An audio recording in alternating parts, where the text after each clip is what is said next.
everybody, thanks for joining me for another one-man review. Today I'll be looking at M.S. Harkness's Tinderella. This is another one of the books that Tom Kaczynski at Uncivilized was kind enough to send along.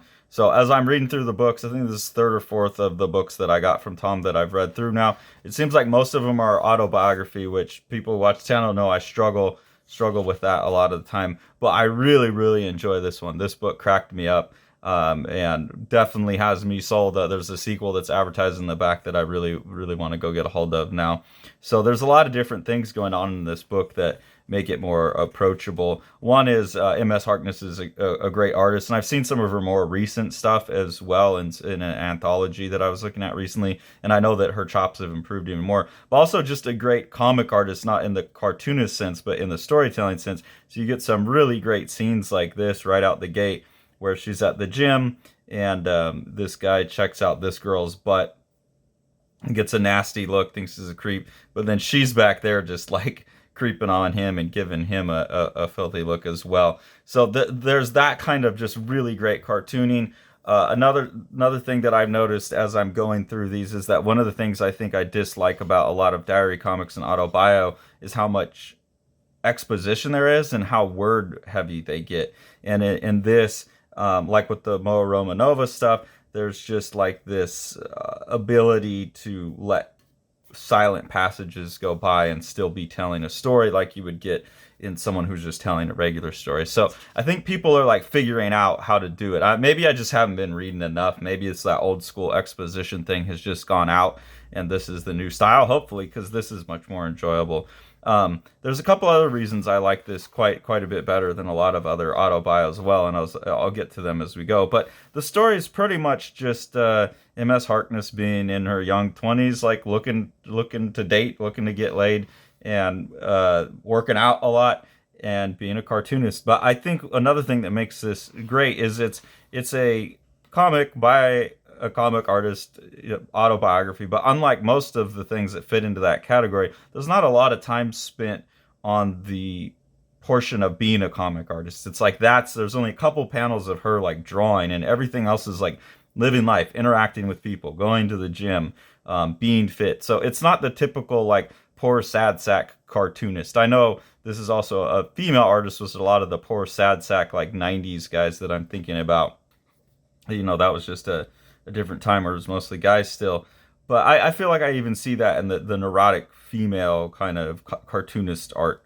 And this is nice because you have like a young, good-looking, healthy, confident person, struggling with the struggles of life, but not complaining about it, and actually kind of celebrating it and having some fun. Like this scene right out the gate, this gives you a sense of the book gets pretty lewd in spots. She finds this guy that she's making this creepy face at the gym at. They immediately go and just have sex in the tanning booth, which I'd never thought about, but I'm sure that happens all the time. So I'm glad I've never sat in one of those tanning booths. But that's just funny to me. It's a funny book, and she's not scared to get involved in the most intimate details. Again, just some really great quiet storytelling, some really great cartooning. I love this goofy little video game jump off the curb, and then this 3-panel sequence of like earbuds in, just standing at the corner, and this guy comes up and checks her out from behind, and she's not digging it. That's just all really well told, and it makes me part of the story. Like I can feel what she's feeling more just by watching it happen and kind of occupying her head than if it was like, I was going down the street today, this guy was a fat nasty guy with the beard, and it's just such better, smarter cartooning. So love that sequence here. She's not afraid to admit her own vanities and take some pot shots at other people in the kind of Dan Clowes sense. Here it's just talking about, most of her options seem pretty limited to like the hipster guys in their neighborhood. She calls them flannel beards that infest my neighborhood. But, they've got like the plaid shirt on, the cheap, funky glasses. So she's basically poking fun at trust fund hipster kids. She lives in Minneapolis, it seems like, from the book. So there must be a pretty good hipster population there in Minneapolis. And then just some more really compelling, fun cartooning to look at. One thing, like I said, that I really like is when I have read autobiography male and female, but especially from female, like I think of Moa Romanova, who I just did another review of. But in Goblin Girl, she called the book Goblin Girl. I think there was another reason for that after having read her other book that I just reviewed. But the implication in a lot of them is that, oh, I'm so ugly, I'm so frumpy, let me draw myself all weird. Like, MS Harkness is putting like her picture here. She's obviously like cute and attractive and on Tinder, and the shallowness of it all of Tinder benefited me to a point. So she's saying like, I know I'm attractive and I know that benefited me, and I think that's good. Like this weird self-deprecation in comics is such a strange thing, and I think it's really cool to see a cartoonist be like, yeah, I'm young, I'm healthy, I work out a lot, I'm attractive. I know when I went to MS Harkness's Instagram to follow up after I saw her working in the anthology that I first noticed it in, I saw a lot of pictures of like deadlifts and stuff, and that's just like refreshing to me on a comic artist's page, and really refreshing to me that she's just admitting it.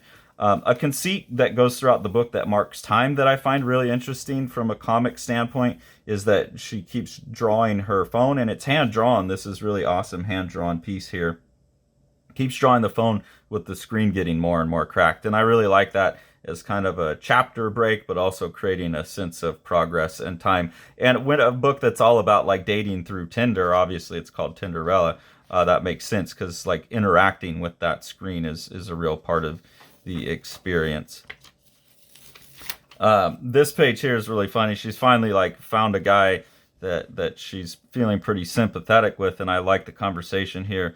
I'm really glad to be out of this whole dating in general, especially these days where it does all happen online. It was just not a pleasant experience for me. This book actually probably could have been way crazier if she went into like every wild date and every wild message that she got. So it's actually impressive how restrained it is. I would also, reading this, like, I know this is 100% the female experience on online dating. I think the first time I really tried online dating seriously, I was living with a female friend at the time, and we were both doing it. So I was watching her deal with the guys, and she was watching me deal with the girls.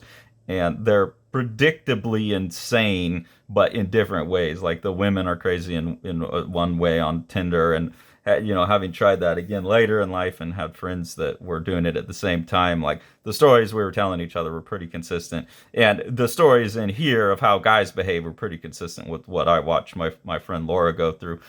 So that was really funny. And this scene was extra funny to me because one of the things that me and Laura talked about, and I think I mentioned it on the channel before, is that guys in my generation, guys in that weird little gap generation between Gen X and the millennials, my way of telling if they lean more millennial or more Gen X is if they like Fight Club or if they prefer the Wes Anderson movies, especially the Royal Tenenbaums. And I'm a Fight Club guy, and the hipster guys that kind of always strike me as like the weak next generation. Those are always the ones that like the Royal Tenenbaums. And so me and Laura talked about that, and I had actually gone and called a bunch of, she gave me the numbers of all the guys she had slept with, and I called them and recorded conversations about Fight Club versus Royal Tenenbaums. I don't ever know what happened to those. It's going to be an art project. But that cracks me up because she goes out, she meets this guy, they're talking about, and this is a lot of the same type of stuff that I felt like was coming up when I was involved in these things, is that no one has time.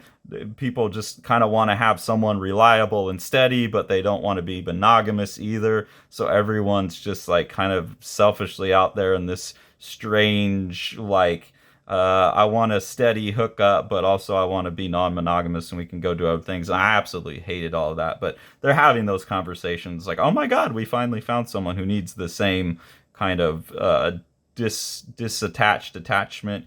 And then it's like, this could be perfect. What's your favorite movie? Fight Club. And that obviously is like anathema to her. But when I'm reading that, I'm like, yeah, you should get with him. He's a good guy because he passed the Fight Club test. So then they do get together and they hook up. And I actually covered up some of these drawings, but I had to put this one in here, even though it's totally graphic. It's just so over the top of her hoovering this guy down. This is a hilarious drawing. I love that, and this too, that guy just getting in there. So this is really fun. I don't know that I've ever read a comic by a female author who has so much fun portraying sex in like a hilarious way. It's really fun. And then I really like this whole sequence here. I'm not going to show the whole thing because it's really funny. I suggest you go read it yourself. But here she's gotten pink eye, and she calls her mom, and her mom suggests that if she'd heard that people could use urine to cure infections, and this look on her face of like, that's something to think about. And then I'll leave it up to you to get the book to see if she does or doesn't do it, and if she does, how that goes. But just that moment of pause there again is really great, just comics and cartooning. And then this here, just in terms of like the kind of funny, brutal honesty about the sexual encounters, is she's on the couch with this guy who's like a regular booty call, the night caller at night, and she kind of just can't resist going over, and they're sitting there watching some WWF, which is also within her interest. There's a suggestion in here that she actually does some professional wrestling, and given all the working out, that would make sense. So that could be an interesting book at some point too, if that's actually going on. But anyways, they're watching old WWF SummerSlam or something, and then these two captions here is just so crazy to me, the writing on it. There's this impending feeling of being gagged. You're sure you're going to suck a dick. You're sure it'll happen soon. That's just the brutality and the honesty of that. But I don't like, nothing in here ever feels like perverse either. It doesn't feel like R. Crumb. It just feels like normal 20-somethings in a society that's become, like sexually open, and promiscuity is not looked down upon or anything like that. So that it's just someone dealing with that world and then tying it a little bit to her past in this book. And then there's a preview of the next book, and you can see an evolution in the cartooning style, this more pared down, like kind of chibi approach, a little bit less realistic look to everything, and I quite like that art style. I really like the cartooning on this, and this is more what I was familiar with whatever that anthology was that I found M.S. Harkness's work in. So this book is obviously already out. This was an ad for a book that was coming out in like 2020, I believe. But I'll have to seek that out, because in terms of autobiographical, yeah, this came out in 2020. So there's probably a couple new volumes out. But this is a story I'm really engaged in, and the way she's telling it is really fun. And it's just dealing with a lot of stuff it's nice to see a comic artist doing an autobiography that doesn't really have much to do with the fact that they're an artist. They've got other things going on in their life. And then just absolutely hilarious. This is a hell of a page here too, just since I've flipped by it.